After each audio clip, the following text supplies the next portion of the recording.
জবে থেকে পাকিস্তান জানতে পেরেছে জম্মু কাশ্মীরে ইসরায়েলের এন্ট্রি হতে চলেছে, তবে থেকে জঙ্গিদের মধ্যে একটা আলাদা রকমই অস্বস্তির সৃষ্টি হয়েছে। দুনিয়া জুড়ে খবরের মাঝে একটা এমন খবর চাপা পড়ে যায় যে খবর একাই পাকিস্তানের হুঁশ উড়িয়ে দেওয়ার জন্য যথেষ্ট। আসলে সদ্য ইসরায়েলের আধিকারিকরা জম্মু কাশ্মীর যাত্রা করেছিল। এই যাত্রার উদ্দেশ্য তো জম্মু কাশ্মীরে কৃষিক্ষেত্রে নতুন টেকনোলজির ব্যবহার নিয়েছিল, যেখানে ইসরায়েলের বিশেষ নাম রয়েছে। কিন্তু এই যাত্রা পাকিস্তানে তুমুল চাঞ্চল্যের সৃষ্টি করেছে, কারণ পাকিস্তান জানে ইসরায়েলের অভিজ্ঞতা কৃষিক্ষেত্র ছাড়াও অন্য ক্ষেত্রেও রয়েছে। আপনাদের বলি, ইসরায়েল জম্মু কাশ্মীরে দুটো সেন্টার অফ এক্সিলেন্স খুলতে চায়, যার মাধ্যমে ইসরায়েল জম্মু কাশ্মীরের মানুষদের কৃষির নতুন পদ্ধতি শেখাতে চায়। জম্মু কাশ্মীরের মানুষদের এর জন্য কোনো সমস্যা নেই, কিন্তু পাকিস্তান ভয় খেয়ে গেছে। ইসরায়েল তাদের দোরগোড়া পর্যন্ত পৌঁছাতে চলেছে। পাকিস্তানের মনে একটা ভয় কাজ করছে, কৃষির নাম করে ইসরায়েল জম্মু কাশ্মীরে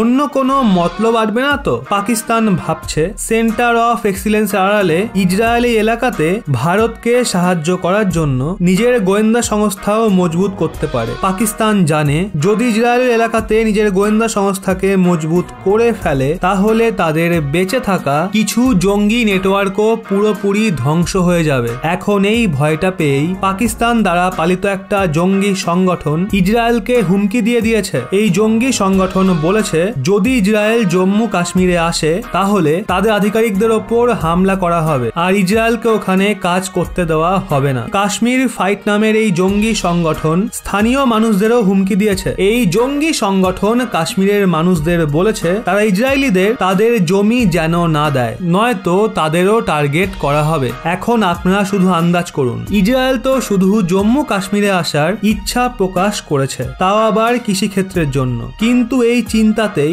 পাকিস্তানের ঘুম উড়ে গেছে। কাশ্মীরে ট্যুরিজম এবং হস্তশিল্প ছাড়া কৃষি একমাত্র জীবিকা, যার মাধ্যমে সাধারণ কাশ্মীরিরা জীবিকা নির্বাহ করে। টেরোরিজম যখন শুরু হয় তখন ট্যুরিজম শেষ হয়ে যায়। সেক্ষেত্রে জমি চাষি গরিব কাশ্মীরিদের একমাত্র ভরসা। অ্যাপ্রিকট, আখরোট, বাদাম, কেশর এবং আপেলের মতো দামি ফসল উৎপন্ন হয়, কিন্তু চাষবাস এখনো পুরনো পদ্ধতিতে হয়। সেই জন্য ফসল খুব কম উৎপন্ন হয়। ধারা 370 সরে যাওয়ার পর কাশ্মীরে বিদেশিরা ইন্টারেস্ট দেখিয়েছে। ইসরায়েলের খারাপ আবহাওয়াতে চাষবাস করার মারাত্মক অভিজ্ঞতা রয়েছে, তাদের কাছে ভালো সমাধান এবং ফুড প্রসেসিং এর খুব ভালো টেকনোলজি রয়েছে, আর ইসরায়েল তার এই টেকনোলজির ব্যবহার কাশ্মীরেও করতে চায়। আসলে ইসরায়েল কৃষির উন্নতির জন্য জম্মু কাশ্মীরে দুটো সেন্টার অফ এক্সিলেন্স তৈরি করার ইচ্ছা প্রকাশ করেছে। এগুলোর মধ্যে একটা জম্মুতে তৈরি হবে এবং একটা কাশ্মীরে। এর মাধ্যমে চাষিদের কৃষিকার্যে নতুন টেকনোলজি ও